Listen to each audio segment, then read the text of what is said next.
পরম প্রেমময় যুগপুরুষোত্তম শ্রী শ্রী ঠাকুর অনুকূলচন্দ্রের রাতুল রাঙা চরণে জানালাম আমার শতকোটি দণ্ডবৎ প্রণাম। আমার ভক্ত প্রাণদাতা ভাই বোন মা সকলকে জানালাম জয় গুরু। আশা করব ঠাকুরের কৃপায় আপনারা সকলে ভালো আছেন, সুস্থ আছেন।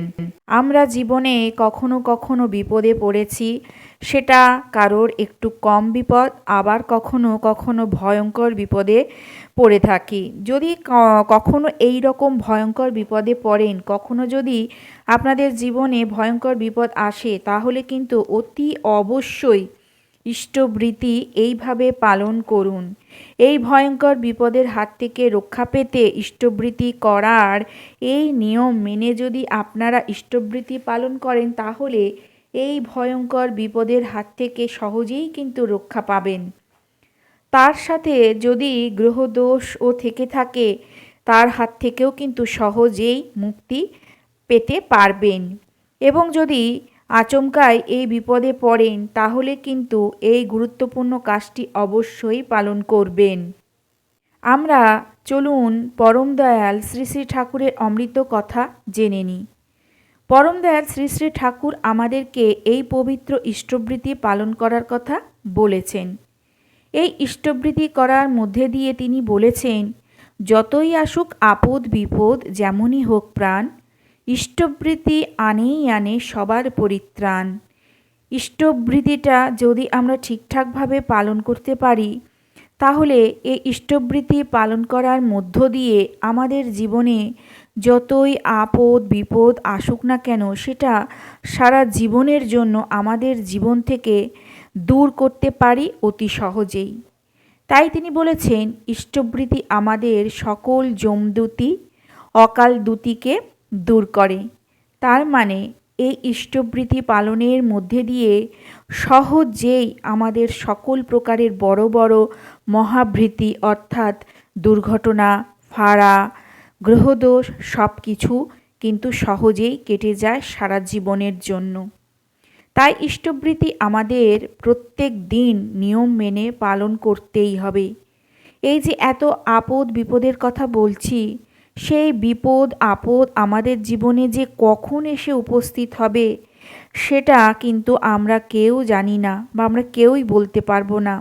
তার জন্যে পরম দয়াল আমাদের পূর্ণ ভক্তিভরে পূর্ণ নিয়মে ইষ্টবৃতি পালন করতে বলেছেন প্রতিদিন। এই ইষ্টবৃতি আমরা কিভাবে পালন করব? এই ইষ্টবৃতি তো আমরা রোজই করি। আমরা যারা তার সৎ দীক্ষা গ্রহণ করেছি, ঠাকুর আমাদের যে ইষ্টবৃতি পালন করার কথা বলেছেন, আমরা ইষ্টবৃতি কিন্তু পালন করছি। এই যে ইষ্টবৃতি, এই ইষ্টবৃতি পালন করার জন্য যে বিশেষ নিয়ম আমাদের বলে দিয়েছেন ঠাকুর, যে নিয়ম মেনে আমাদেরকে এই ইষ্টবৃতি করতে হবে, সেই নিয়মগুলো কিন্তু আমরা অনেকেই জানি, আবার কিন্তু অনেকে জানি না। আবার অনেকে জেনে শুনেও ইষ্টবৃতি পালন করেন, আবার অনেকে ইষ্টবৃতি করেন না জেনে। যখন আপদ বিপদ, গ্রহদোষ, ফাঁড়া, দুর্ঘটনা বা মৃত্যুযোগ আসে, তখন আমরা ঠাকুরকে বলতে থাকি যে, ঠাকুর, আমি তো রোজ তোমার ইষ্টবৃতি করি, কিন্তু তবুও আমি এই সকল সমস্যা থেকে মুক্তি পেলাম না। আমাকে এই সমস্যার মধ্যে পড়তেই হলো। এটা কিন্তু আমাদের প্রথমে চিন্তা করতে হবে, আমরা ইষ্টবৃতিটা ঠিকঠাকভাবে পালন করছি কি না। তবে চলুন ইষ্টবৃতি পালন করার সঠিক নিয়মগুলো জেনে নেওয়া যাক। প্রথম যে নিয়ম, সেটি হলো সময়। এই সময়টি হলো একটি গুরুত্বপূর্ণ জিনিস ইষ্টবৃতি করার জন্য।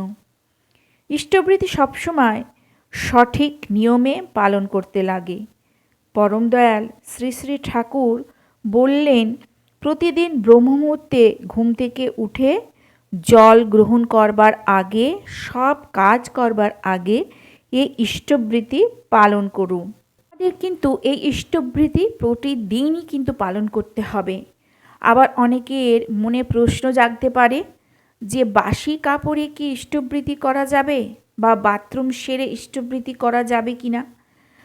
মনটা যদি পবিত্র থাকে তাহলে সব কিছুই করা যাবে।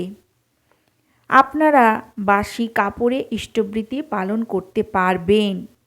আবার কিন্তু ইষ্টবৃতি পালন করবার পূর্বে প্রথমে ভালো করে হাত পা ধুয়ে নেবেন এবং বাসি কাপড় ছেড়ে কিন্তু ইষ্টবৃতি পালন করতে পারবেন, কোনো অসুবিধা হবে না। দ্বিতীয় যে জিনিস সেটা হলো ইষ্টবৃতি পালন করবার সময় মনের মধ্যে কোনো রূপ লালসা, চাওয়া পাওয়া ও কামনা বাসনা যেন না থাকে।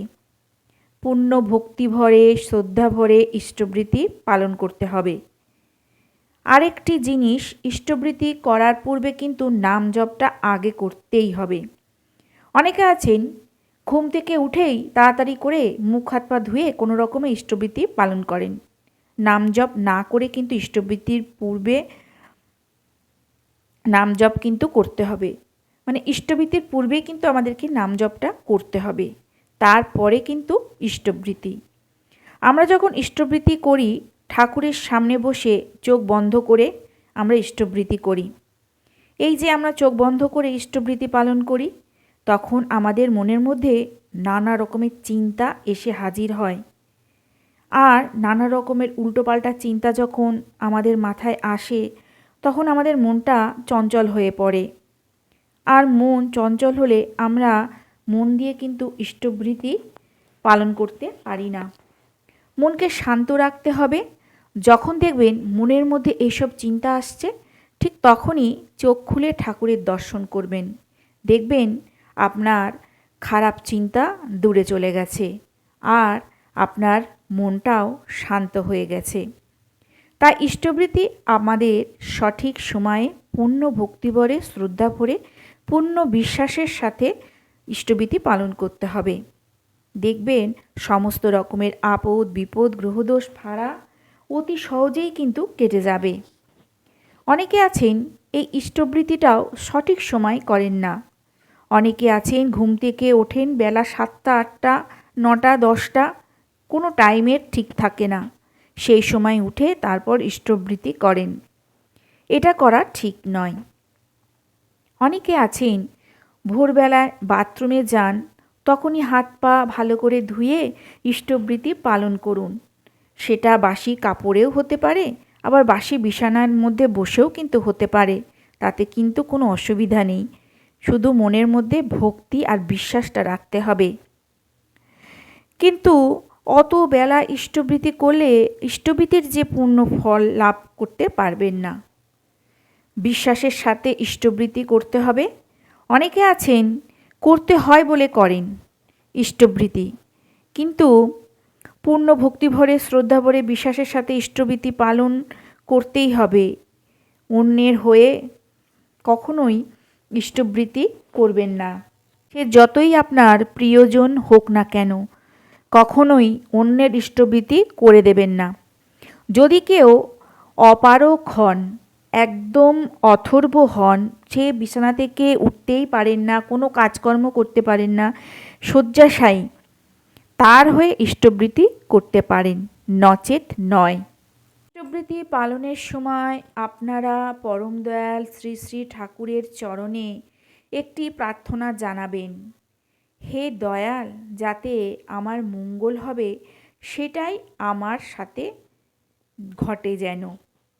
তার চরণে নিজেদেরকে অর্পণ করতে হবে, তার চরণ ধরে চলতে হবে, তবেই সব কিছু লাভ করা সম্ভব হবে। তার বলা কথা, তার বলা প্রত্যেকটি বিধান মেনে চলতে হবে, তার আদেশ নির্দেশ মেনে চলতে হবে। এতে আমরা আমাদের জীবনকে আরও সুন্দর করে তুলতে পারব। তাহলে কিভাবে ইষ্টবৃতি করলে আপদ বিপদ থেকে সহজেই রক্ষা পাবেন সেটা আজকে আপনাদের সামনে আমি তুলে ধরলাম। আশা করব আজকের ভিডিওটা আপনাদের ভালো লাগবে। আর যদি ভালো লাগে তাহলে অতি অবশ্যই একটা করে লাইক করবেন, কমেন্ট করবেন।